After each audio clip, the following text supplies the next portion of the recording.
All right, everybody, welcome to the special edition of course, the FX Evolution stream. That's right, it's Friday, and you guys know what time it is. It is non-farm payrolls time.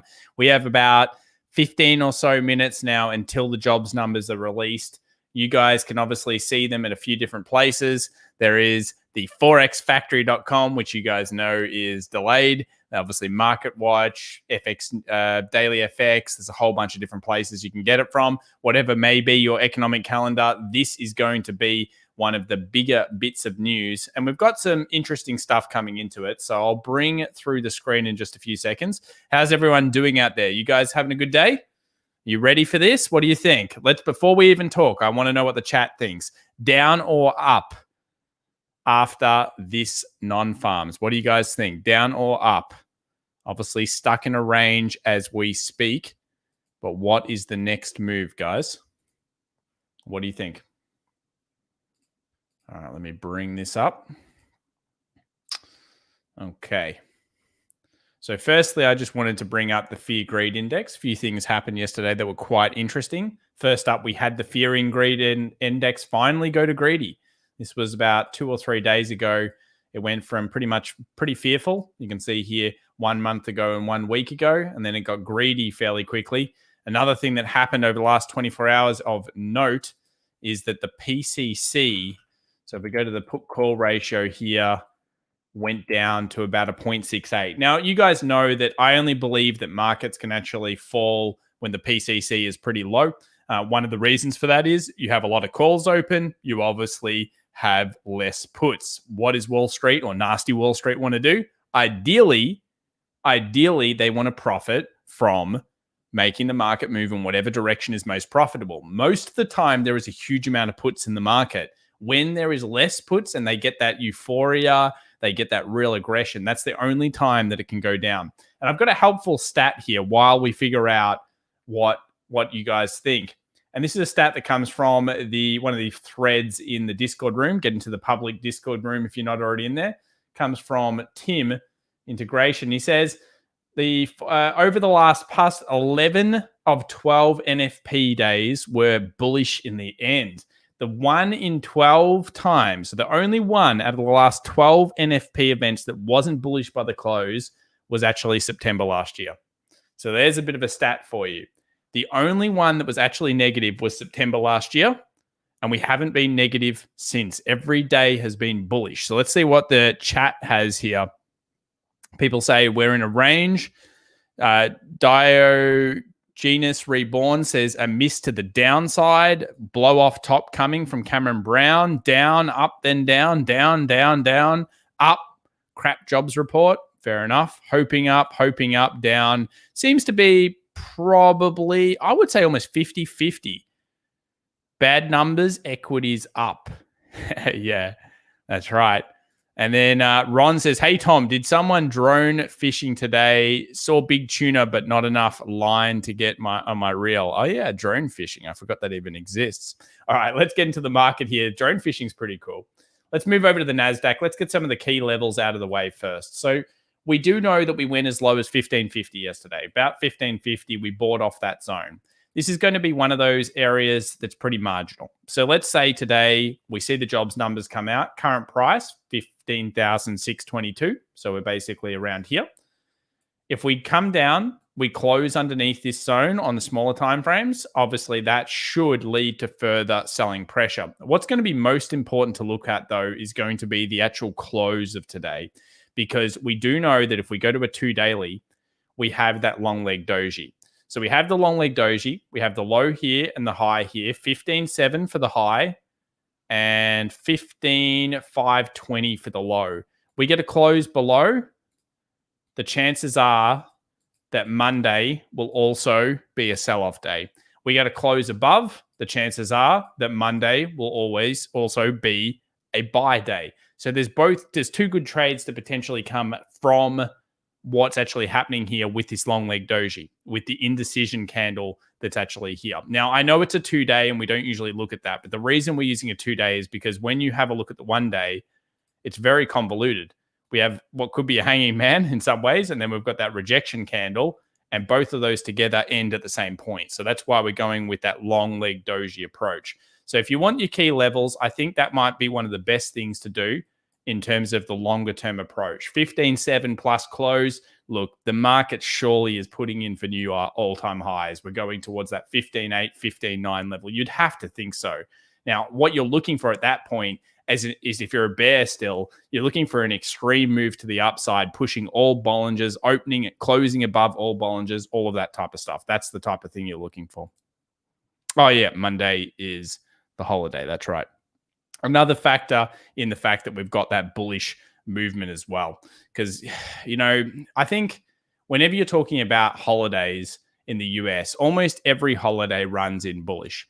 The best one of the year is Thanksgiving. So if you want to go with Thanksgiving, if you're buying on the Monday and getting out, not even getting out on the Friday and holding it over, that tends to be an incredibly bullish week. Incredibly bullish. Thanksgiving's very, very good. So let's say the Tuesday then will be the open and the close. Basically, we've got the low, we've got the high. We're working within that. If you're trading within the session, then we can go over to the fake futures and have a look and see if we've got any more information. Fake futures really reiterating the same thing. We've got here the highs. You can see around that 15.7, still the definitive breakout zone. And from the low perspective, that 15.50 and 15.20. So if you're trading any of these today, these are the levels that I would spot. And in between here, you're really just looking for price action. So if we went down to the 15-minute, what price action you're looking for here? I mean, you would say marginally you're looking for a closure above there to lead to further bullishness and possibly get a trend line like going through here and the closure below to lead to further bearishness. Would I take that type of trade? Yeah, I mean, if usually I would. Non-farms, no way. It's just not enough, guys. Non-farm payrolls is one of those events that I don't think you can really technically trade. You can trade after it's made the decision. And the main problem with it is that it goes, and we've seen this a few times, is it goes off in one direction and then it goes back here. And you may witness this very, very soon. Let's continue through a couple of other sessions here. We've got US 500, obviously 4.520 has been, where are we? 4.520 has been a very, very good support buy for us this week. We've still got that 4.550, which we're maintaining as the resistance breakout. It's right at the peak ahead of the news. Very common for a market to be at a resistance or a support. This is the main one for breakouts. We move over to the dollar index. This is a strange one. So the dollar index may have preempted the market.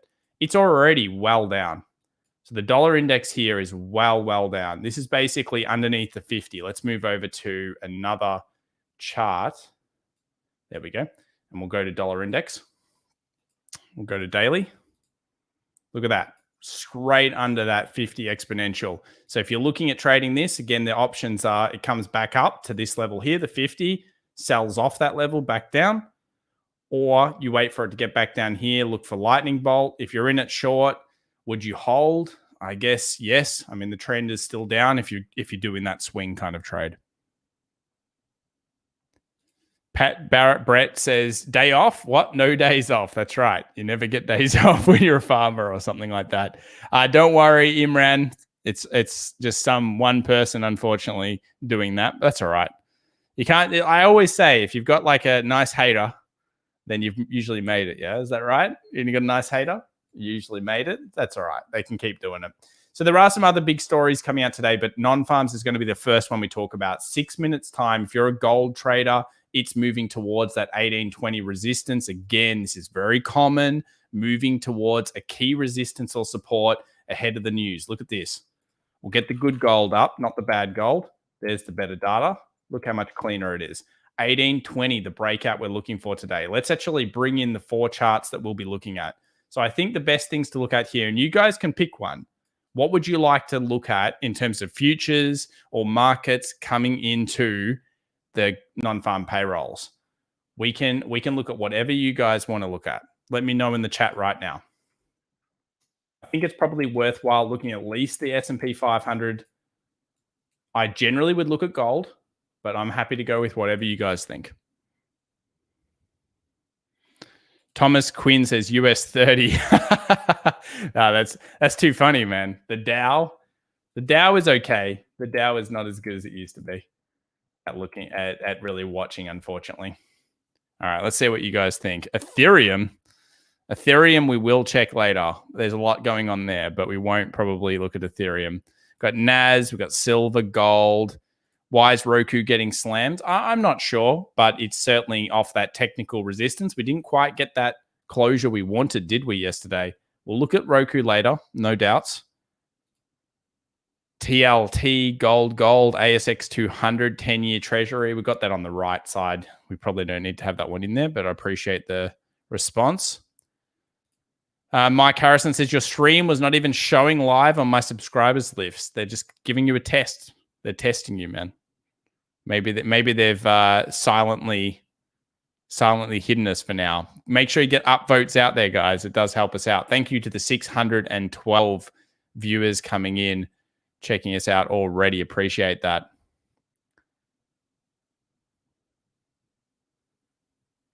Nice breakout on the Nikkei. Now the PM is out. Yes, the Nikkei was very, very weak, wasn't it? So here are some positions coming in early. We've got the dollar index here. It looks like a lot of you don't really care about the dollar index. The dollar index sucks. That's pretty funny. Last September 3rd to 9th, it was bleeding like hell, Tom. What do you think about that? Yeah, well, I'm happy it started on the 4th. It started literally around the non-farm payrolls. Look, September, as we know, statistics don't lie. It's just they don't always line up. So I think this is one of those cases where you want to leave your opinion at the door. We've got a long leg doji on the 2-day. If we've got a long leg doji on the 2-day, we close underneath it, then we can start to talk a little bit of bearish action for a correction, a small correction, at least to maybe a 20 or a 50 exponential moving average. Now, until you're under the 50 exponential moving average on the daily, you're not looking at bears fully controlling the market. It's just, I don't see a way how that's possible. I mean, if no one knows what that is, let me just show you how accurate the 50 has been. And we've followed it a lot. Unfortunately, it just hasn't broken underneath that. I would prefer to see that bigger correction come through. I just think it's cooler. But here's the supports. Here's the 50 exponential moving averages on the futures market. So you can see it hit every time. And that, until that level's broken, the bearish action really cannot come through on the market. That's when you're talking about that 10 to 12% correction. At that point, how much market will you actually be down? Let's have a look here. So you'd only be down about 4-ish% there. So that's when you can start to talk about doubling that pullback. Up until that area, it's just buy the dip at whichever level. I mean, it really is. I think it's trading action right now, and maybe some cash on the sidelines if you want to be a bit more conservative. But some people argue with me and say, Tom, I'm always 100% invested, man. Buy the dip, and the dip to them might be 0.1%. You always know bad things are happening when people think, though, that a dip is like 0.5%. That's when you know bad things could be on the horizon. That being said, I think it's all about trading. Follow the price action. Your opinion basically doesn't mean much. Neither does mine.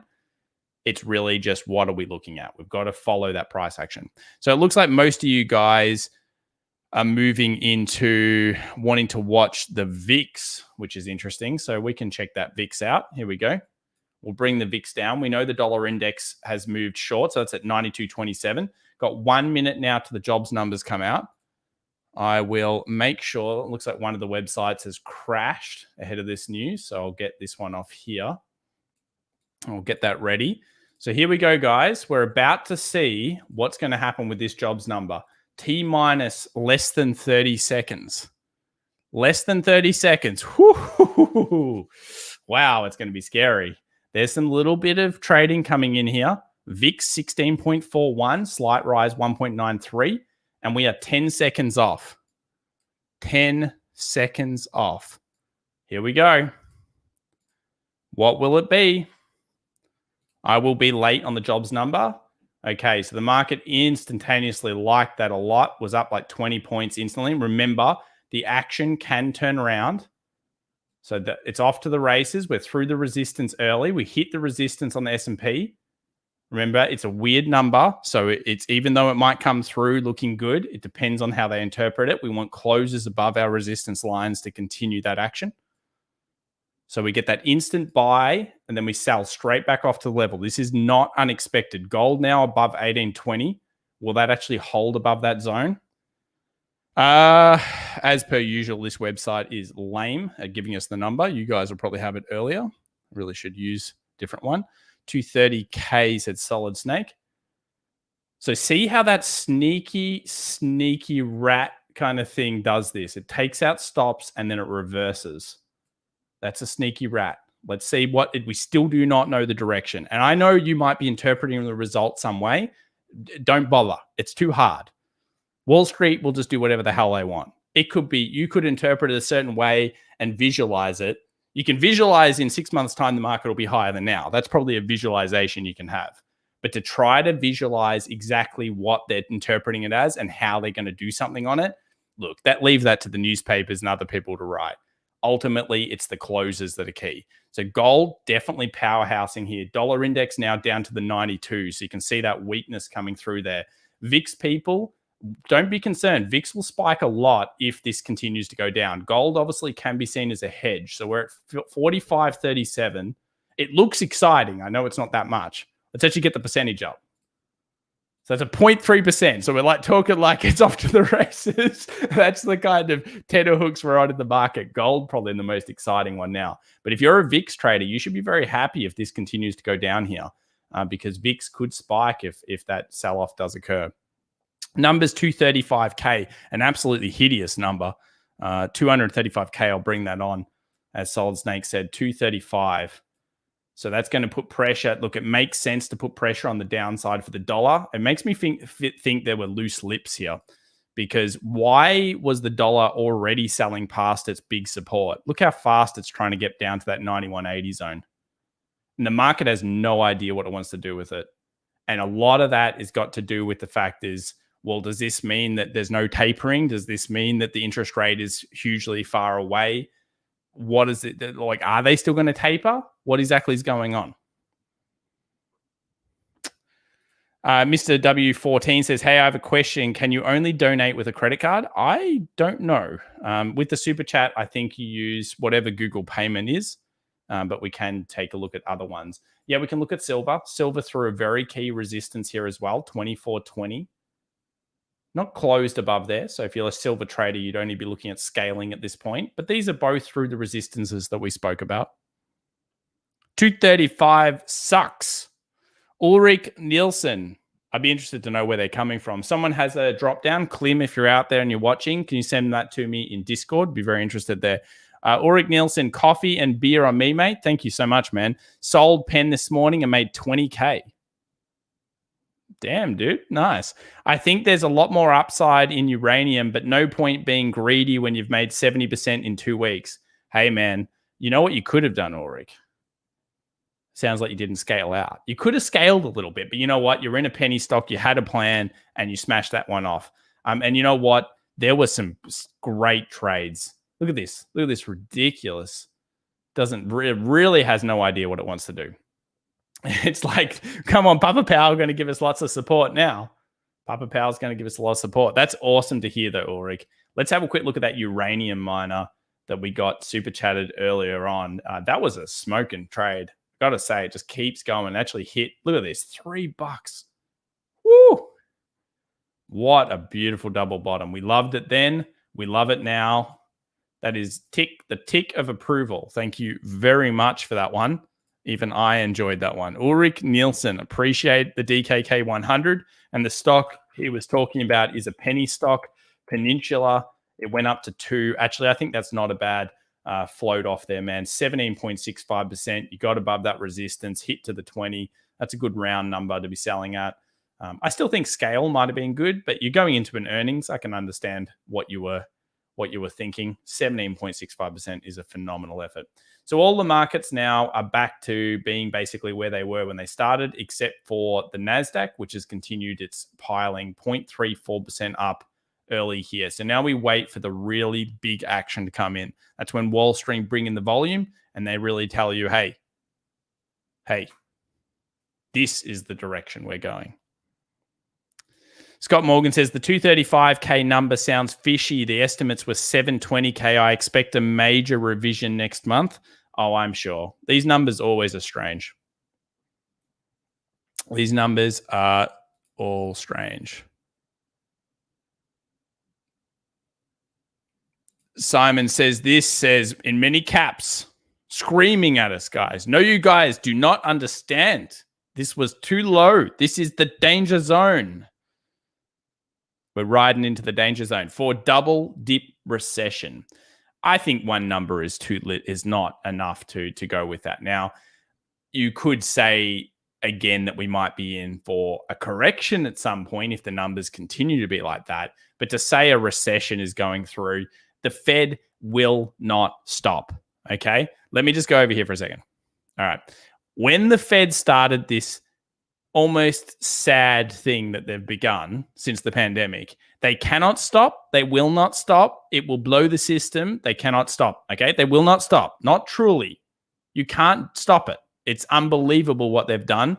Here's the sad thing. When this all started, I did an estimation on how far I reckon they can push it. It's disgusting. Where do you think I think their balance sheet could be at by the end of all of this? Where do you think their balance sheet could be at before it all blows up? It's a lot higher than I initially expected. A lot higher. No. Gareth Evans says the market is making crypto look dull. No, crypto's going good. Look at this. Bitcoin's on an all-time high. Let's continue with our analysis, though, because we still don't... This S&P is literally long-leg dojing on the 50-minute. It has no idea what it wants to do. Talk about mad confusion. I guess you'd have to go with that's technically a negative number, but let's close below some actual supports before we make any decision. You've firstly seen here how weird a result can be, where it pushes certain things into key zones. And by the end of today, it will be probably quite far away from one of these prices. That's what I would hope, because that was a polarizing number, a polarizing one.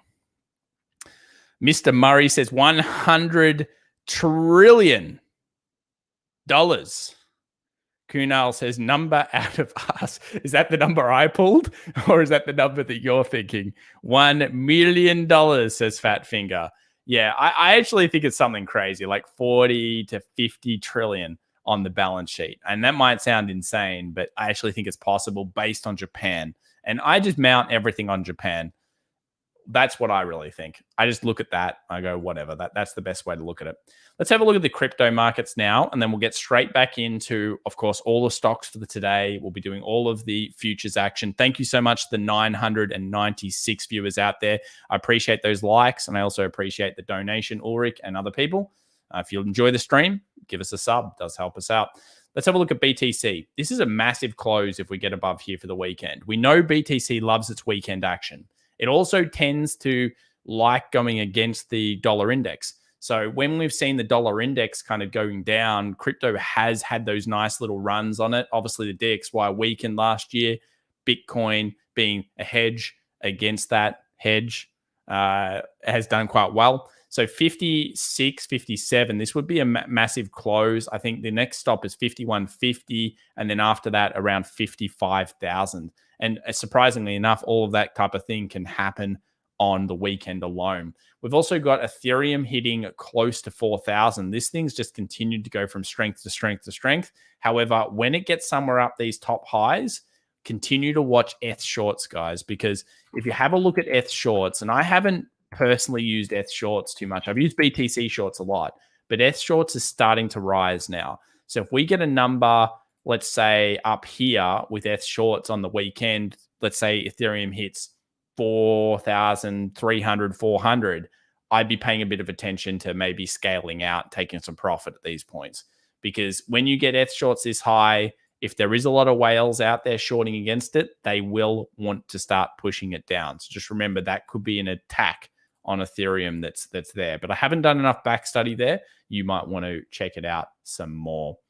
We'll keep moving around. ADA obviously trading around that 3. Markets now down across the board. US 100 now down. Let's take a look at these little candles as well on the futures market again. So we have long leg doji, rejection candle, long leg doji, rejection candle. You can really see why, if it does close down here today, it's actually more significant from a TA perspective. If I saw that much action, and let's say we sell this, I just want to tell you guys, If you ever saw that, let me draw it so you guys can really see it. Because if you have a trade like this in the future, I want you guys to go crazy. Okay, what would you? Wait, let me go. Let me get it for how you're actually going to see it. Okay, so if you saw this trade and you got underneath this low here with a closure, what would you do? What would you do, guys?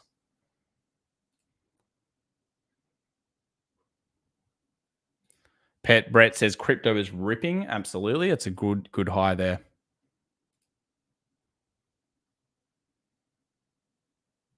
What would you do if you got here? I just want people to really think about this because this is an ultimate. Short, pray. Buy the dips is Bradley back. Nah, man. This in this scenario where you've got previous support becoming resistance is a phenomenal short. If it was like that. Now you're at the top, so it's not a phenomenal short. But if it is in the decision of trend, and I see it a lot in currency, wowzers. That would be a double to triple risk for me. Double, triple risk. No. The pullback had already occurred because remember, you've already got that pull through. It would be phenomenal. IWM currently flat as attack. Almost hit that. Oh, it actually did hit the resistance that we had for it yesterday. Where was the high? 229.84. We obviously have a 230 TP. So if you were smart, you would have been out partially into the non-farms there. Very nice trade, actually. It worked out for you guys. We'll move over to the dollar index. Again, that is now fully reversing. This is this thing about non-farms. It's bizarre. Don't ask me to interpret it. I'm never interpreting the result of non-farms. Let's follow that price action once we get through the key zones. Gold now back at the 1820 after hitting, wow, did that actually hit it? 1829.51. Wow, so nasty. Nasty. US oil, 70.23. This still looks pretty good. We're above the resistances. I really like being above those resistances. We talked about the inverse head and shoulders. This is still a very decent scaling kind of opportunity. In general, oil can do its own thing. So it's a pretty good technical trade from the perspective of you've moved up, you've got through a high here, you've really shown that you've got that kind of movement. You'd ideally want it to keep going up, but this is the first step towards a larger, nicer move if it does come through. And we've got oil also showing a great technical prowess. Look at that. Beautiful proof, guys. Oh, the proof is beautiful. That would be sweet. Not too bad. TLT 149.54. So bonds currently down, actually. So bonds 148.27. Surprised the bonds had moved down. See how it trades. VIX still pretty small. I expect the VIX to potentially really start to rise, especially if we just get, VIX will rise fast. If you get like a 0.3, a 0.4 down, you'll be at something like an 18 pretty quickly through the session. We'll see whether that happens. And now we'll get into most of the stocks, but I'll come over to some of your questions and we'll see what people think. John Calvo says, Tom, huge payroll miss as big as last month's hit. How will the S&P react? Hey, dude, your guess is as good as mine, John. The problem with non-farms is I never like to interpret it because we're in a scenario, we're not in standard times. And this happened during 15, 16. And I learned very quickly that I will never interpret non-farm events because what happens is it's a bad piece of news. It's bad. And it's not just a slight miss. It's a really bad miss. So I've always theorized that if you have a slight miss, a hit, or a slight gain, all of these are fine. It's when you get those outliers that technically are negative both ways. Now, you can't really say this is a slight miss. You would say it's a pretty big miss. So we'll call that a big miss. You should see that as a negative from a fundamental perspective. But who knows how the market wants to interpret it? They're going to do it however they feel like. And all we can do is look at that 2-day long leg doji. If it closes underneath, look for short action, look for day action to the short. Be careful, be risk management averse. If it goes to the upside, you've just got to keep following that trend. Even though you might be like, oh man, this news is so bad. There's nothing much you can do about it. There were times in 15, 16, 14 where things didn't look peachy. yet the market continued to rise. In some, like there was strength, but it just continued to rise, even with bad numbers. And that's the same situation we're in right now. So that's why I don't like to interpret it. What's the point? It's my opinion's not worth anything there. I wish it was, but it's not. CMAX says lumber back to 800. Let's have a, can we get lumber here? Lumber. What's the lumber futures code? I don't know the lumber futures code on TradingView. It's all right. We can just use FinViz to get it. Futures. Where are we, lumber? Bit blind here, guys. 576. Wow. Jeez. What do I tell you about soft commodities, guys? We know wheat did me dirty. Lumber did someone dirty. Oh, look at this. So nasty. Oh, no. Lumber can be an economic health signal as well. A lot of people look at it as if lumber does this kind of massive fall, that's actually an early indicator for market kind of pullback. I don't really, go into the whole lumber thing, but a lot of people do look at it that way. Wow, look at this. So far back. They must have been cutting down the Amazon at way too fast a speed. It always makes me sad. As a bit of a keen fisherman, I get sad about the Amazon, I must say. I'm never happy about it, guys. I'm never happy about it. All right, let's keep going anyway. Simon Alexander says, Tom, your favorite stock, GOOO, is going to crush it today after earnings beats. Yeah, I know. GOOO can't be stopped. I don't hate GOOO like I hate Zoom, okay? I know that you can't stop the GOOO.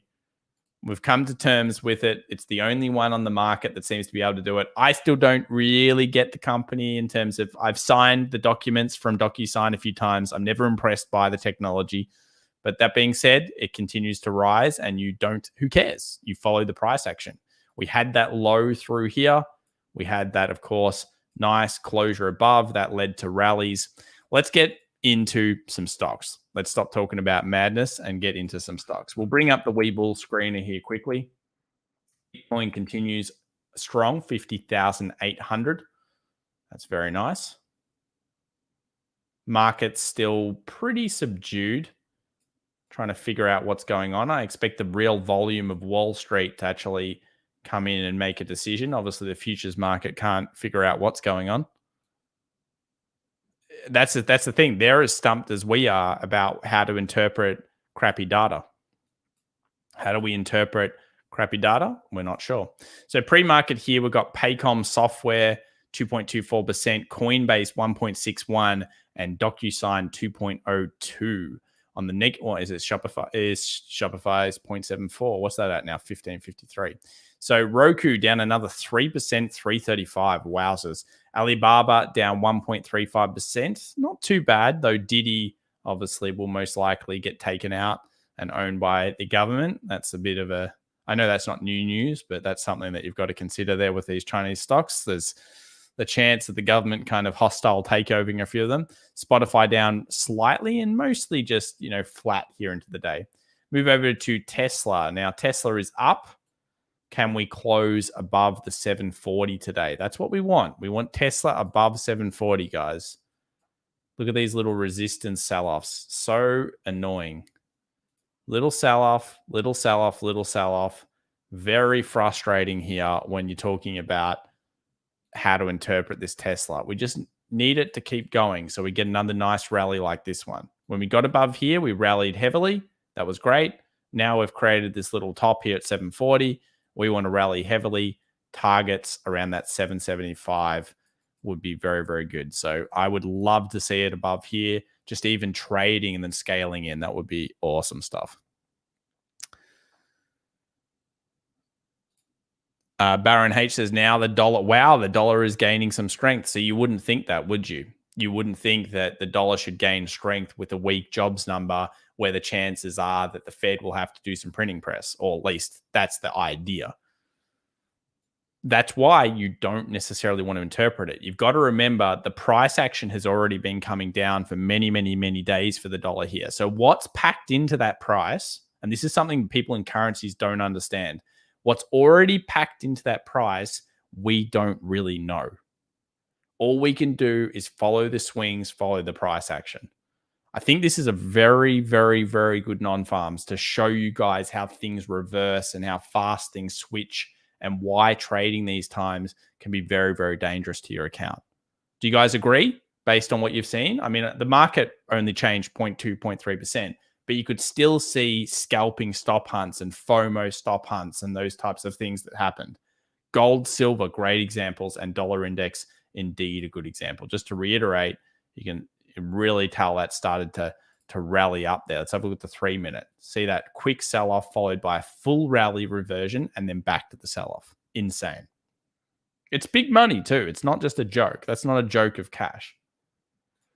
All right, let's keep going through what we care about here, which is often the stock market. Let's have a look at Square. Continues to be a bit boring. We're looking for that 275 closure above. We still don't have it. So until that happens, we cannot really be trading it on the day. There's a lot of little weird candles here. Nothing too much to note about. Let's have a look at Apple. It's been a lot of kind of like early morning green to red by the end of the day. Let's have a look at Apple. Apple, another one that's really strange. We have a rejection candle, shooting star. Then we've got a long leg doji. I mean, what is that telling us? It doesn't give us good price action either way. We're still above the range. So if you were trading above the range and you're looking for that breakout, I guess you can't be scared. These are just neutralizing candles. You can't be scared. You just keep hodling if that's what you're doing, but not clear trading direction. Hopefully we get it though. Above here, looking for further buying pressure through that Tuesday session. Below here, looking for selling pressure back down to the 20. That's pretty much what you're doing here. You've got those neutralized candles. Now, Amazon. Is Amazon yet a buy? We're looking for it to get back down to that 3,400, which is that first previous resistance, support, and resistance. Now, I was thinking about Amazon. You know, the only problem I have with the FANG stocks, and this is my opinion, so therefore it means nothing, is that I kind of see like the government still attacking them on tax and stuff over the years. But you got to think Amazon is in a place where it can really dominate. You know, I was watching, the Grand Tour. I've been watching a bit of the old car shows recently. And I was also watching some of the other Prime stuff on and I've got to say, the offering is much better than it used to be. They've got some great TV shows. I wouldn't cancel Prime. Even if I wasn't buying stuff on Amazon, I would keep it. You've got Twitch, you've got Amazon, you've got the drugs they're moving into. You've got the dispensary. There's big money in that. You've got the T-Doc kind of fight that they're going to have.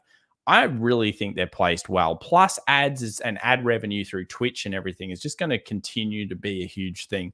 I really feel like they're placed well over the next, decade. I think it's hard to bet against Amazon. It really is. The only competitor I see is probably SE.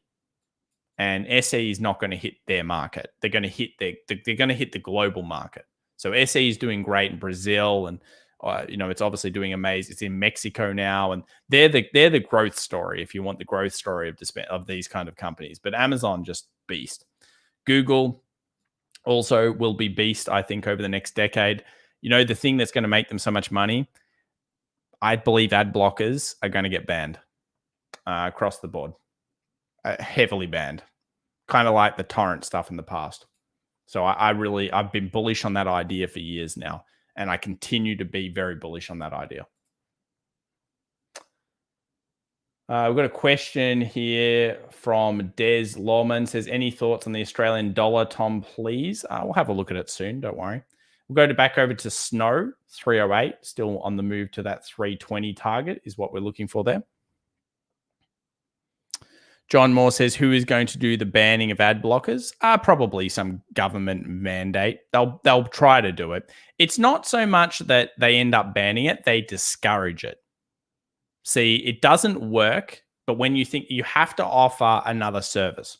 So let's think of it. Like torrents basically were taken out by cheap Netflix and cheap alternatives. Yeah, we all agree with that, hopefully. The reason they were stopped is not just the government blocks partially, but also the fact that there was actually options, which everyone wanted. Everyone wanted those options. When you start to get options, let's say YouTube Red or whatever it's called was $3 a month or $5 a month, much cheaper number, and you got to ban all of the ads on the platform. Would you pay it? another huge revenue stream. I know $20 I think is a ripoff, but $5, all right, I can get behind that a lot more. That would be sweet. Let's move over here to Enphase, another one that we've got as a great resistance play. 270 or 178. Even if you don't agree with the blocker idea, remember that TV programs are dead. TV stations are dead, guys. Live streams like this and the media that you guys are probably using most of the time, that's the future. And the facts are that all of the big money is still coming across. We all think that every one of these big advertisers on YouTube, advertisers on Facebook, advertisers on Twitter and stuff, a lot of them still have big budgets on the TV. We know this. We can see it in their reports. We can see it in their marketing budgets. Well, they're going to bring it all on Google, and it's still not here after 2 decades. Unbelievable. Anyway, let's get back to it. So I actually really feel like Enphase it's got the chance, guys. We keep getting close to closing above, and we fail. So we still watch, we still learn. We have not got that closure. I haven't changed the level, so you can go back over the days, and you will see that we're still stuck on the level. We know we've got the right levels. We know we've got big brains here in the chat, but we don't have that closure, which is annoying me because I want Enphase bad to get through that zone. Microsoft, we've got this heavy support here at 297. It's really doing nothing. Looking for it to move either way. If it does go through this zone, of course, we look at more towards the 50. And yeah, it's a little double top, and a price action moves towards the 50 as well. So that might be an idea in the future. ARK-K at resistance. See how that plays out. Needs Tesla. ARK-G continues to be good. We do like the bios at the moment. Beam, closure out. You know, I like this stock.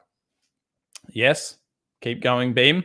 It's above. It's still in that buy territory, and there's big targets on it. I mean, we've got like a 126, 130 kind of 140 even target. Edit was the best one of yesterday's trades. I'm looking for Edit now to turn around a little bit. I wouldn't mind it to do this. Come back down to this level here, which is around 69, let's say, and then bounce off that area and then continue its movement forward. Ultimately, I would like it at $90. How long? Don't know. Quite a few weeks, I would think, if not months. CRISPR, another one that's coming through here. You can see it's up today, 128.50. That's right around that resistance. We're looking for a 129 closure here for CRISPR. If that does occur, we've got our lightning bolt, trough, peak, higher trough, higher peak. Very bullish on that price for CRISPR. I think it's pretty sweet. Is the market crashing? No, not yet. The everything channel. Sandola, super sticker, $4. Thank you very much, Sandola. Appreciate your support as usual. He says, good morning, Tom. Will the SPY be steady today? No impact from the non-farm? Look, Sandola, as we've been mentioning, it's not really possible for us to fully interpret this result. The result sucks.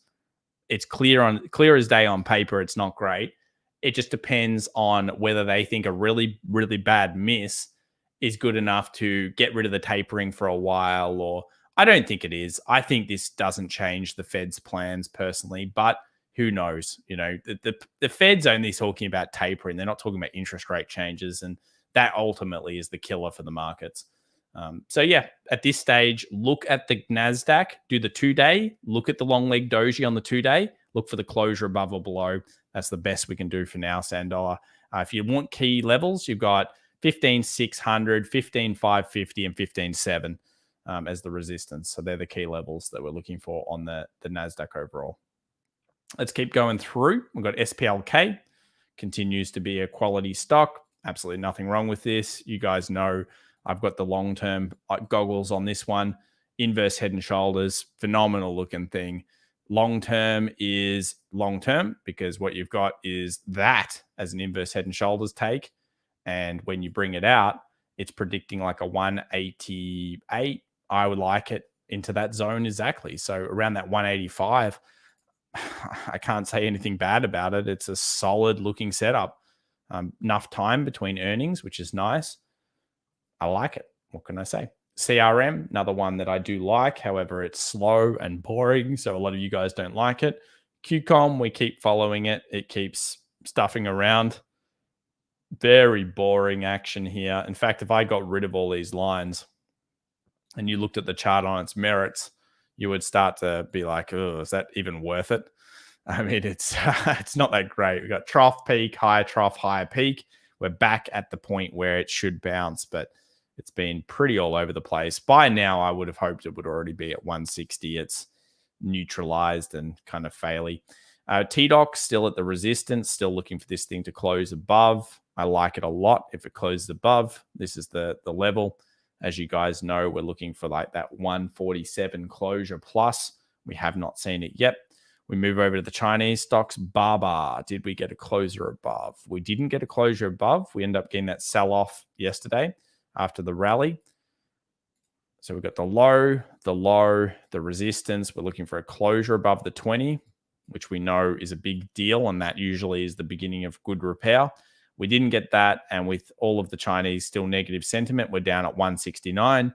Big support around 160, big resistance around 175. Closure above 175 should begin that real repair for Barber, and hopefully we get back to that 200. Baidu pulling back here, look at around 150, 156, 157 if you're interested. JD, right at resistance. Nothing much you can say about that. TWLO, still nothing much. NVIDIA, if you're in it, you got nothing to worry about, but pullbacks back to 208 would be preferred. That's a good level. I like that level a lot for the trade-off. Probably set an alert, put like a box down would be the way to go here, guys. So you put a little box. There we go. Do it like that. That'd be nice. Marvin the Martian says, hit the like. Appreciate that, man. Can you show us Mara and Riot? All right, man. Let's have a look. Mara, 43. I don't really know with Mara and Riot and stuff. I mean, you don't really need to look too much. Actually hit the resistance that we had here for a while when we must have analyzed it last time. Yeah, I wouldn't even bother looking at the chart. Just look at Bitcoin and whatever Bitcoin's doing. If it's up, then this is up. If it's down, then this is down. That's pretty much it. It's kind of like trading a gold stock. Why bother looking at the gold TA? Just go look at gold. Whatever spot's doing, it will mostly do. Just be careful of the earnings. If you know what I mean. Pins. I'm still excited about pins. Got our trough, got our peak. Don't have our higher trough yet. Come on, higher peak. I mean, got our higher trough, don't have our higher peak. Above the 20. Come on, pins. We're getting greedy, guys. We need some pin action. Pin bar for pins. That would be the idea. Let's have a look at the weekly. Beacon Golf. Long leg doji currently. What will today and the next couple of days bring? We don't know. TAN continues to go up. This is a solar index ETF. Obviously, Jinko and stuff doing well. And then we've got the really nasty stock, Roku. This stock is sucking. So this is the line. We knew the 200 and the 20 were here. We didn't get a closure above, which really sucks. And now we're back at 346 with the 336. So 336 is actually a new low. So buying this could be a bit dangerous. You're probably looking more at that 322 action if you want to buy it, if you want to buy those dips on it. But I'm not sure what's wrong with Roku. Anyone out there done the research on Roku? What the hell is wrong with this thing? Tell us, guys. Tell us. It's not one of my favorite stocks. I'm just looking at it from the TA perspective.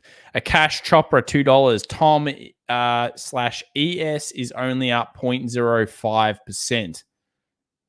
Is this a crash? What? What do you mean?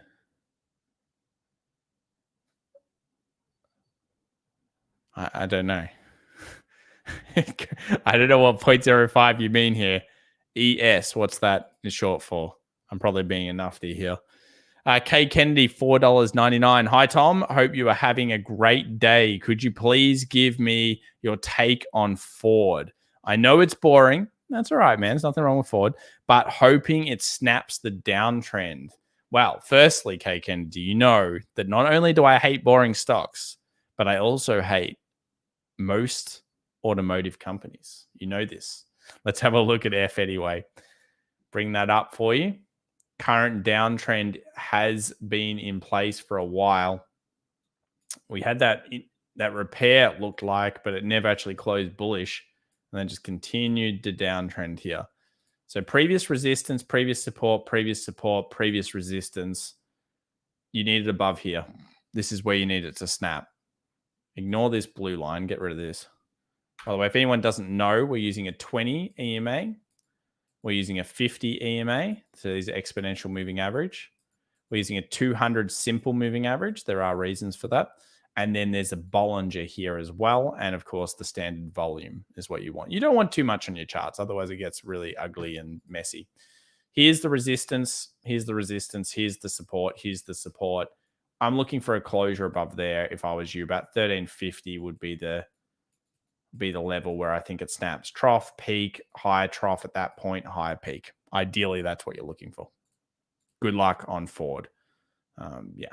Need it to also close above that 20 moving average. So if we got rid of the Bollinger, I think you'll find it keeps hitting that 20 EMA and then selling off. So it must close above that for the repair to occur. Good luck. And thank you very much for the support.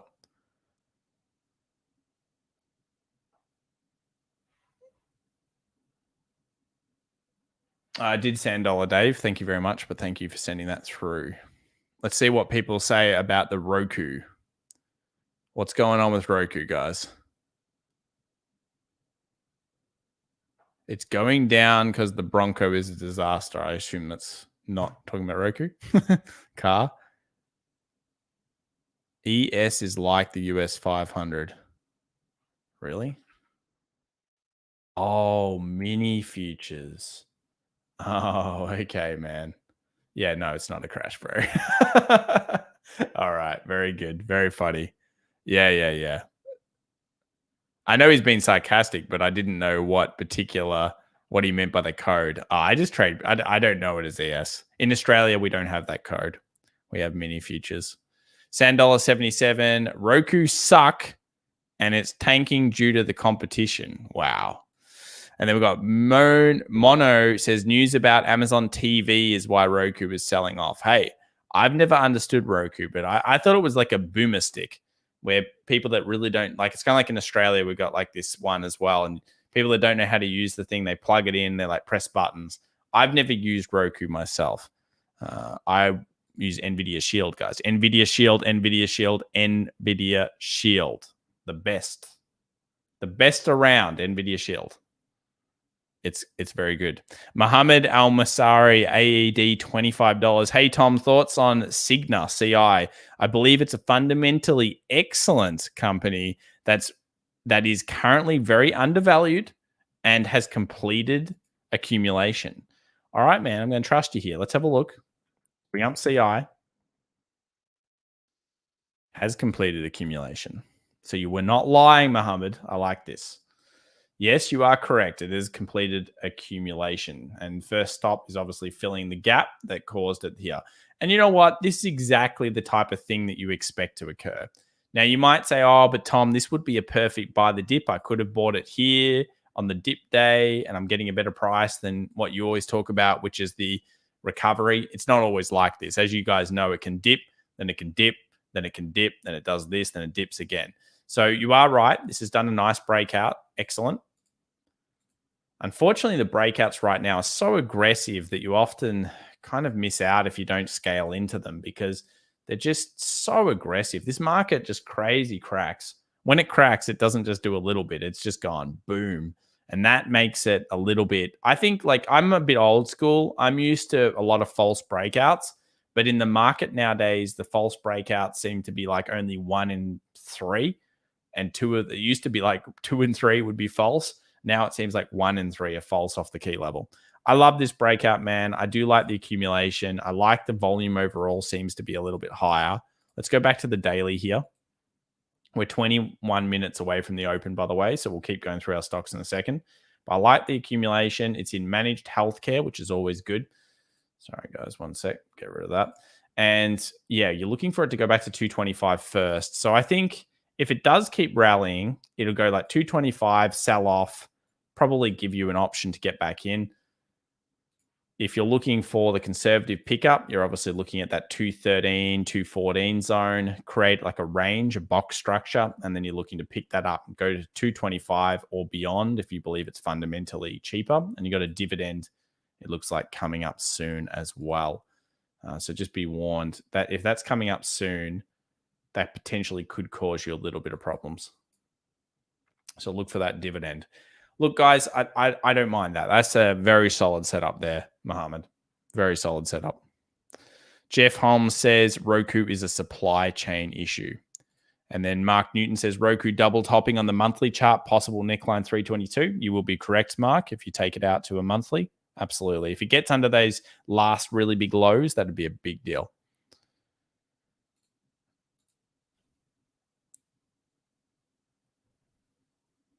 Can you please analyze GME, man? Absolutely.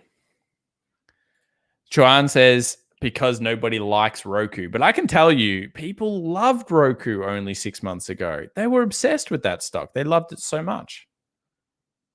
I can't say I've ever got it, but then again, I haven't got Zoom either. I tell you what, I never use Zoom, guys. I use Microsoft Teams.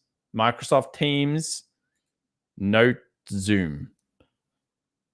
And it just makes sense. It's in the Office platform. Huey, $2 Australian. Hey, Tom, just wanted to say you're the best. You're the best, Huey. By the way, your avatar is coming back in the new TV show, if you're not aware. Should be pretty cool. PK Subban says, Kathy Wood also loves Roku. That's true. And then Von Lu says, planes, trains. No, I like trains. And automobiles must be your least favorite film. No, because trains is cool. I love trains. Train stocks, number one.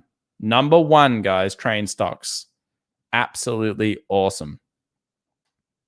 I do love the trains. They are animals. They don't go down, guys. They just go up. Look at train stocks. You will be surprised how insane they are. Train stocks are wild. I think it's the only stock that's at one of the train stocks, the only stock that's averaged 10%. Cash Chopra says, was joking. Stonks only go up. That's right. Let's keep going through these stocks here. So we've got Etsy pulling back to a nice level of support. So Etsy has nice support at 209, currently in pre-market 214. There is some movement here for Etsy to move up, especially if Amazon continues its strength. Then we could be looking at that 240, which is where we've got our projected target at this point on Etsy. DKNG, just slowly kind of chopping its way up there if you like that kind of stock. Now, Airbnb, our arch nemesis of the channel. What is wrong with this stock? I hate IPO stocks so much, guys. Almost as much as planes. Rejection week, rejection week, rejection week, rejection week, rejection week. Yet it's like climbing a little ladder. It's climbing stairs. Look at it. It's just going like this. Super frustrating. It is slowly climbing. It's in our red zone. We just want a closure above. Give us a nice solid big green so we can keep going. That would be very nice of you, Airbnb. But overall, still at a good buy zone. You guys can see that big consolidation here.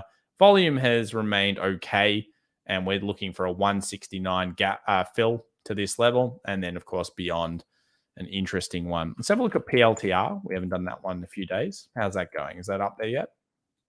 Still trudging along. PLTR, fangirls and fanboys unite to the 2730. Of course, when it gets explosive, will be after the 2730 if it does manage to crack it this time. It's had 2 goes at it, and looks like it's set to try to get there again.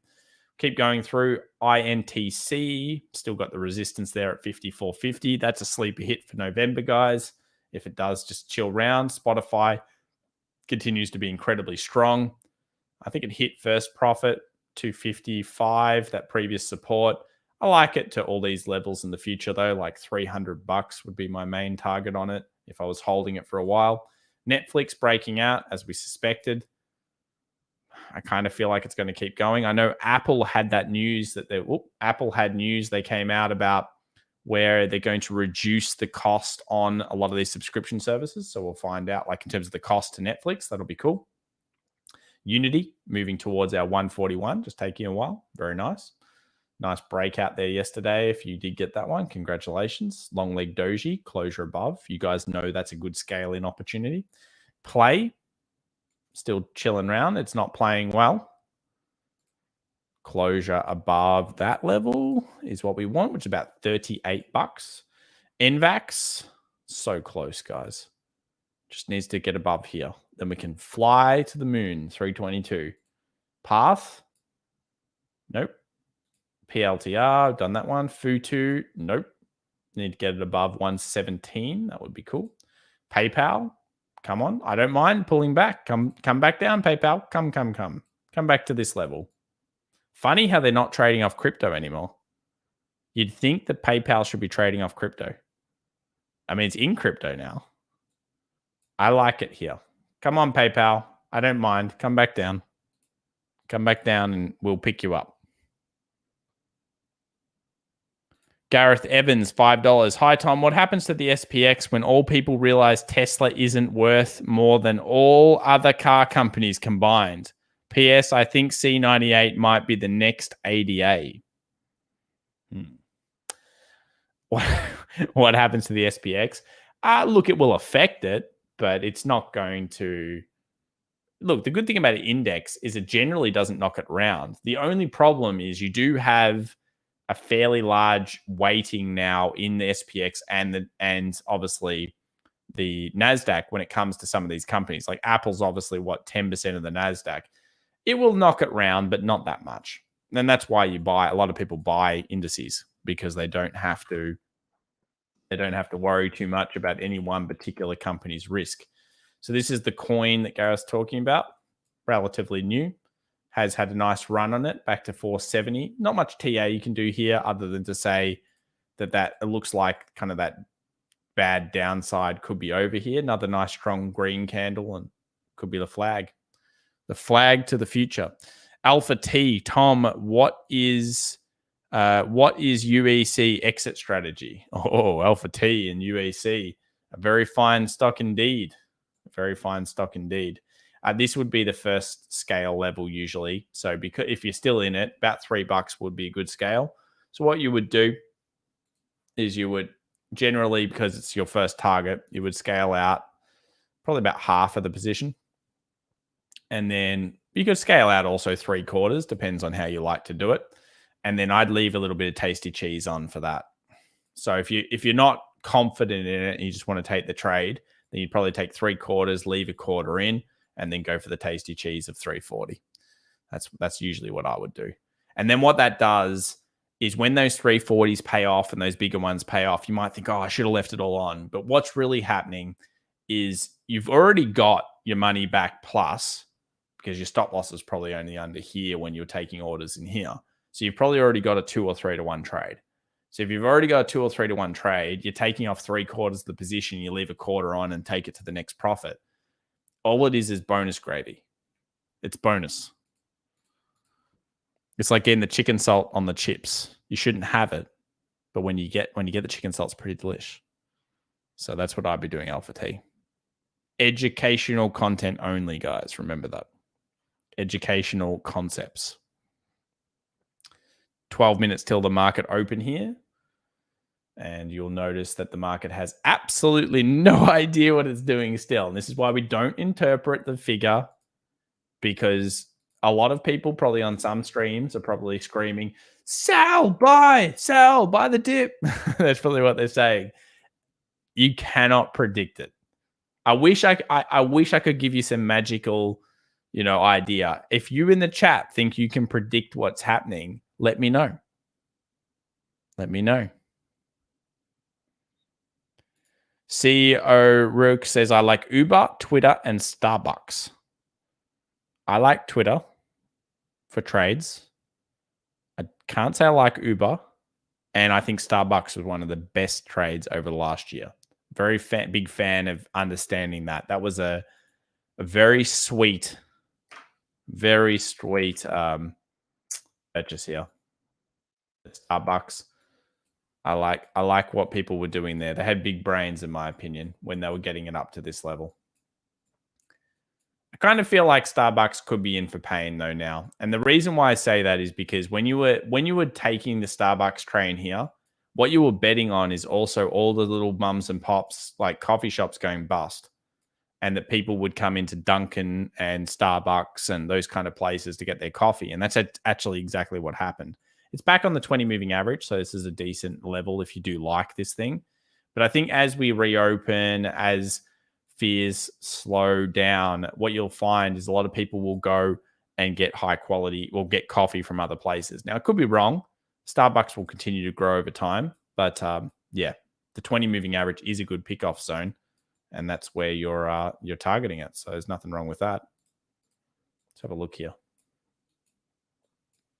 Not bad. Weekly. Let's go to the daily. It's not bad. Not bad at all. It's all right. It's right around where it should buy off if it is going to. Okay, let's quickly scroll up here, make sure I didn't miss anyone. I got Nicholas Chong, no message, but Singapore 698. Thank you very much, sir. Thank you, Nicholas, for the support. And I will say I do love Singapore. Great place. Kay Kennedy coming in with $1.99. We did CI, but could you do SI? All right, man. SI, silver futures or ruble futures? Or Silvergate Capital? Which one? I assume it's the Silvergate Capital Corporation. Regional Bank. Tell you what, not bad in the accumulation, is it? That's really nice accumulation. Beautiful. Closure above that one. I might look for a little bit more here. I'd probably go 120 plus because it's a bank. And I know they like their psychological numbers on bank traders. Bank traders really love double zeros, guys. It's like a different breed of people. Yeah, that's a nice accumulation. Look for volume to come through with the closure. Very nice, K. Kennedy. Cash Chopra says, Tom, please check. Wow, it's too many, man. We'll do one. Skills, Dal, and something else. Let's have a look at skills first. It's still really low. And you've got that added bonus of the whole short squeezy, whatever's going on here. This stock could be good value. It really could. I don't know much about it, but I would probably research further into it because when you have two things going with it, potential value on top of, is this bought by Cathie Woods? I think it is. On top of crazy Wall Street bets, apes of the internet from stock twits and Twitter and Wall Street bets and wherever else they're coming from on a stock that's low, that can create a match made in heaven. So skills could be one to continue to watch here. BBWI, what's that? Bath and Body. Yeah. Nah. This thing is, I know it keeps going up, but I don't know. That gives me the heebie-jeebies. Delta Air, even though it's an aeroplane company, good support, nice base formation. Let's go to the daily. Oh, I quite like. I don't mind that. Trough, peak, high, trough, high, peak possibility. 42, 41.76. I like that. Not bad. Tesla is like Microsoft in the 80s. Oh, James, that's a big call. I like that. That's a big call, man. I really do think Bill Gates was a genius when he came up with that idea of licensing software. I can't believe it wasn't a thing. And then he smoked Steve Jobs with it. Steve Jobs so dirty on that. Every interview, he was so dirty. He got owned. I love that. I don't know if you guys ever seen the films about, like, I think Steve Jobs, one of the best, like, I love that dude. Like, his presentations back when he used to be like, it's a phone. No, it's like an iPod, a music listening device or whatever. And he keeps rotating them. And then he's like, iPhone. And then everyone screams and stuff, wearing his little turtlenecks. He was a boss. I wish he was still around. I used to love watching his things. Tim Cook, yeah, not the same energy that Steve Jobs had, but he was so dirty on Bill Gates. Bill Gates just completely owned him. I think I've caught up here, other than Nicholas Chong's Singapore 698. What do you think about HUT? Okay, let's have a look at HUT. Then we'll get into a few more stocks. We've still got a few in our favorite lists to go through here. 957 for HUT. currently up 7.17 in the pre-market.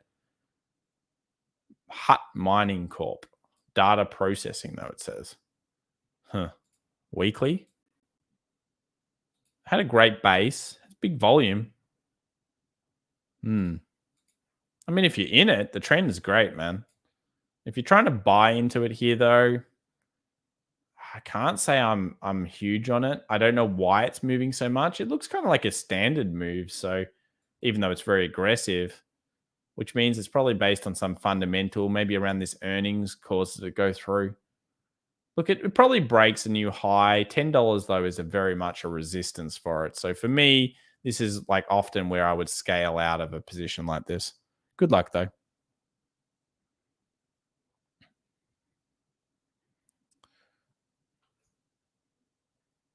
Some people don't like the jobs. I thought he was cool. He actually innovated. Apple's not in. Like I don't believe Apple's innovated for 10 years. The iWatch was his, the Apple Watch or whatever you want to call it, and he was the one that came out that did the phone and the iPad and everything. It was all his. Now they just make like slightly thinner laptop. Alpha T and like it's amazing, guys. It's got a 2 megapixel camera in it. It's amazing. And I do own iPhones. Alpha T, $5.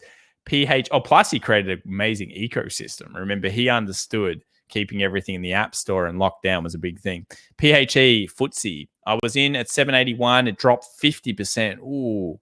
And now it's going back up. I am feeling greedy, thinking for going more in currently down $300, 300 pound Roonies.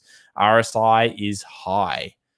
So it should be low, shouldn't it? If it was what 781, I started typing it in. PHE, Powerhouse Energy Corp. Oh, it's doing the turn. So you got it at 781. All right. Size of this company is very small, only 177 million.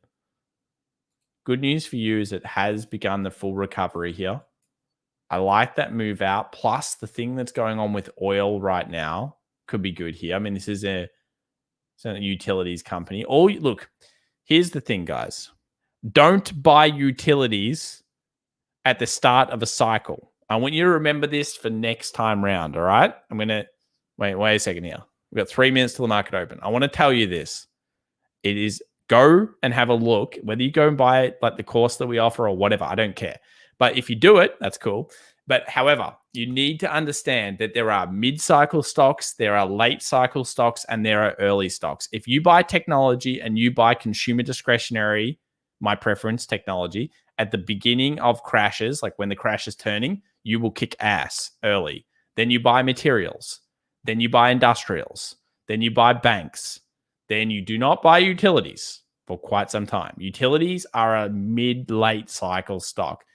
Healthcare tends to have that mid-cycle locked up, but the late cycle is where the utilities shine. The consumer staples come back into it. This is a bit weird with the pandemic, but just go check out those cycles because it will help you out.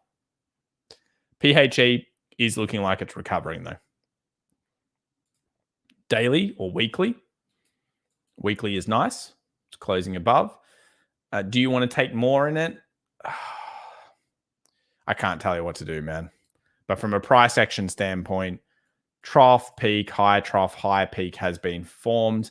That is bullish in itself. Maybe like a target like $7.50, something like that would be the target that I'd have here. Bit messy, small company, tough to do TA on, but it is a breakout and that's good. Thank you very much, Alpha T. Jabo, $9.99. Tom, thoughts on Exus? We spotted the double bottom last week with a take profit of 107. What other levels do you see? Is Pumpy Dumpy, RGLS, making a move? Let's have a look. Exus, Act Sciences, 1 minute till the market opens. We've got to get down here. Oh, the double bottom you're talking about is massive, isn't it? Yep, first profit has been reached, which was here. Now you've closed above. Second profit sitting about 119. 119, man. So 120-ish. Then next one after that would be about that 130 target.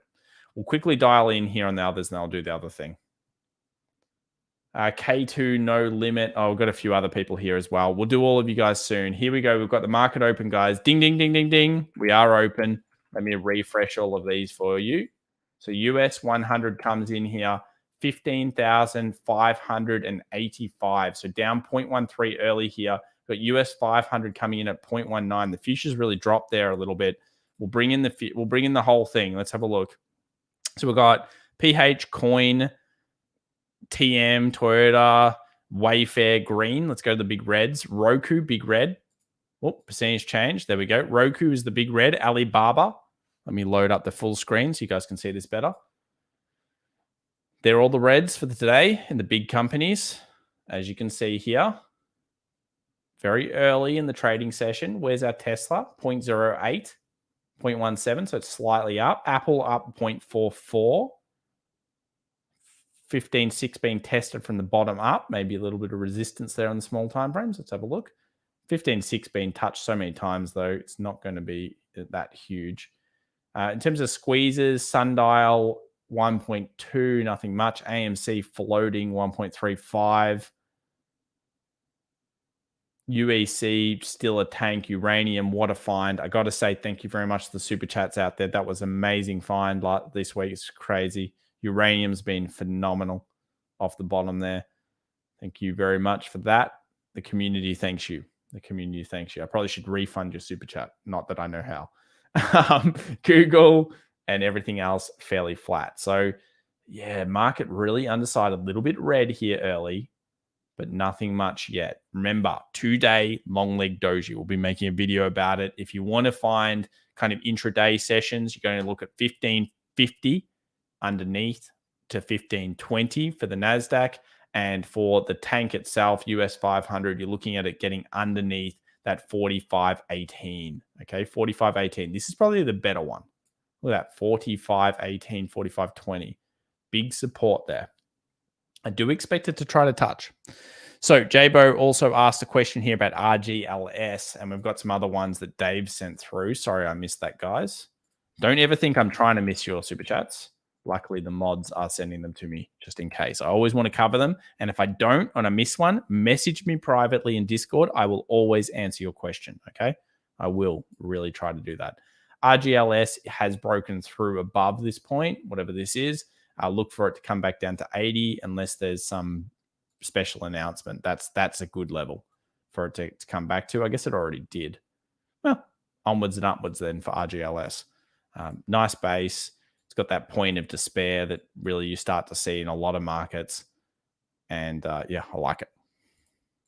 Not bad. Okay, we've got Burak, Koskin, $2. Hi, Tom. Could you check AD, SK, and FVRR, please? Absolutely. And Burak says $5 now. Thank you very much. The mod had sent it to me. I appreciate that, Burak. You've missed my super chat. Let's try again. Is it true that market doesn't love long weekends? Is it too late? The market generally loves long weekends. This is not a historically good long weekend for it. It's the September nastiness weekend. Long weekends are beautiful. Let me come back over onto the screen. I want to talk to you right now, okay? Go and have a look up statistics around Thanksgiving and stuff. You'll be pretty happy. Long weekends, Thanksgiving week in particular, is glorious. It's a good week, guys. I've traded that several times over the years, found good setups. Let's have a look at Fiverr for you. For anyone that doesn't know, Fiverr is a company that doesn't cost $5 anymore to get stuff created online. I remember using this thing back in 2010 or something like that. 2011 when it first was kind of coming out. Then it was like $2 and that was really $5 back then. So support is good. Big rallies and dumps and everything. It's worth $6.5 billion, which is pretty surprising. I think they've got a lot of work to do on their software because I still use it a little bit. It's a big gap. You're wondering, has the base formed? Probably. Because you're looking for it to fill to 200 and then, of course, fill the full gap to 230. Oh, weekly. Monthly. 2 rejection buys. That's good news. Back to the daily. Oh, man. I'm a bit lost because you have resistance, then you've got resistance, but you don't have a normal swing into it, which I do like to see. Maybe a little bit of weakness followed by some strength. That is clearly the resistance you're looking for, though, towards that 200. For now, it still looks very strong. Yeah, not too bad on Fiverr. Check out your other one, ADSK. Autodesk. Well, that came down quite considerably, didn't it? Weekly. We'll put ADSK on another chart. By the way, market's now down a little bit more. So we'll put 45.26. I still expect us to be able to get down to that 45.20. I don't know why it would turn here. I mean, it might, but you would think it gets at least there. All right, let's bring up your other one, ADSK Autodesk. That is down quite a lot weekly. Oh, sorry, guys. I got to get one with my damn moving averages on it.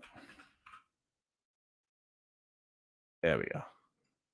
All right, back to the weekly.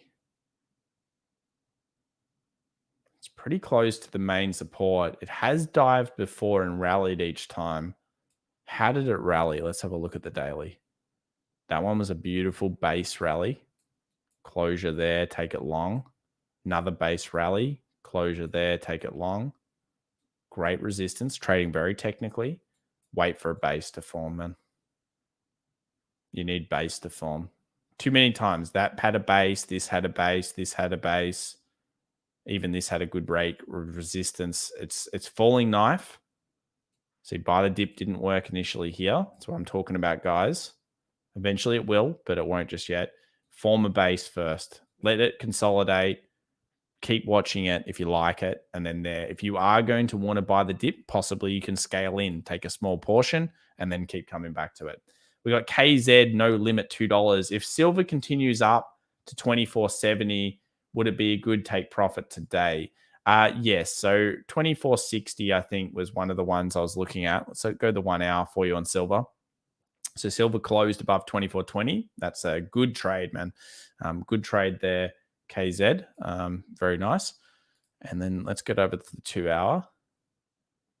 I think that's probably 90 is good. Maybe baby it into these levels. You got the 60, 70 as the first kind of target, and then the 25 as the second. Both I like. It could rally hard if the market continues to do a little bit of tanking. Initially, usually these hedge up, and then if the market keeps tanking, they all turn over. So yeah, 25 and 24.70 is good. I like all of the range in here. What I would do is if you have a big range, let's say you're a bit worried about all of this for the day, then scroll down to create a box, see how it comes into the box. And then if you get a change of trend on a small time frame, like a 5-minute, dump it.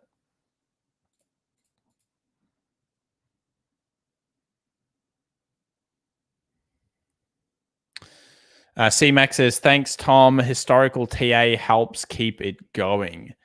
Yes. Historical TA, it's people say, oh, you can't learn from history. Obviously, that will be in my disclaimer down bottom and all the disclaimers that you see out there. But the reason you use history is to understand how that specific stock trades. Most traders actually only trade 10 stocks or something, very little, like maybe only 3 is their main kind of bread and butter. The reason, they learn how it trades. In Australia, we have very little offering of good quality stocks to trade. So people tend to trade the same ones, and they tend to trade based on little ranges and other kinds of things. Now, when you're looking at any chart, go back to the left. If it doesn't respect TA, don't trade it with TA. Make sense? That's pretty much how I do it. Let's have a look at the VIX. The VIX is back to 1691. So VIX traders rejoice. You're up some percentage today. Good luck for you guys. We knew the volatility would spike. The volatility would spike. I just want to make sure I didn't miss anyone else. We got Jabo. Thank you very much to everybody that's super chat today. And then we've got Scott Morgan, $5 for Kevin and Tom. Oh, you're very nice, Scott. What a fancy person. I'm starting to like the idea of SPCE. Tell me your thoughts. Poor Kevin. All right. Yes, SPCE can come back. Has it had its little movement? No. So this stock, you are not buying based on the fundamentals, in my opinion. You are buying it purely on the chance that Reddit will pick it up. Wall Street Bets people, Stock Twit people, all of those people will come back into it. We've seen it happen a few times. We did get a lot lower, though. I think you need to be aware of this. So since that event, we've lost one of the key catalysts. By the way, if that person's still watching, the one that made the bet with me, give me $10. You made a bet with me over here. You said that this stock was going to the moon. If the moon is negative, then sure. Come on. We knew this was a pumpy dumpy, guys. It's a classic pumpy dumpy crap stock. So if you like it here, I don't like it here personally, but if you do, you're only betting on Wall Street's picking it up. Wall Street Bets, that is. Remember, it still moved quite far down. This is the same level. So remember, the same level, and then it went much lower. These are sleeper hits. So when you want to pick them up, you want to pick them up at the sleeper levels. If you were buying here, I would only buy a small portion. And I would tend not to buy it. And instead, I would set lots and lots of levels for trying to figure out if I can see volume, if I can see chatter coming into it, that type of thing.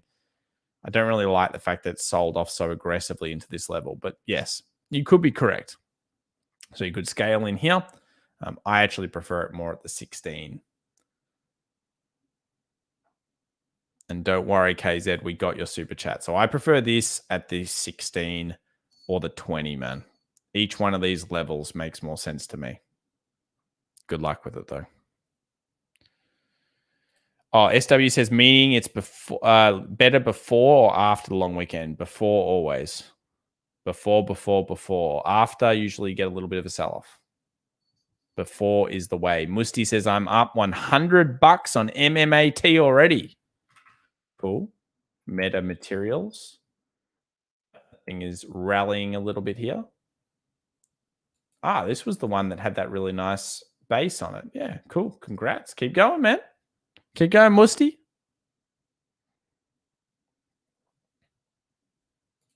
Deborah Smith says, good job, Scott. Absolutely. And we said we'd do GME and AMC, and I got distracted. So let's just quickly finish off here. So we've got PayPal. We like this stock a lot at the moment. Very bullish it. I would like a 281's cool with me. Here where it is right now is cool with me. It's all cool. Twitter, disappointing. Hopefully it turns. ONCT. I don't know why we've got that, but it is in recovery. And the AMCs, let's have a look here. AMC finding that support. This is exactly where it should bounce. If you're looking for the follow through on this trade, you're looking for it above 44.90. Bang. Once you close there, you're going to try to rally back up to these highs, about 48. That could be a good catalyst rally at that point. GME, 214. Let's go to the daily. Price action's kind of everywhere here. I don't mind buying this zone for the idea of it having that big blast off. I think this is all good consolidation, actually. And you could have your stops kind of under that 190 area. I like both AMC and GME. I've liked them for the last couple of days, ever since last week. But to get a real blast off, you need this thing above 230, and you know that, unfortunately.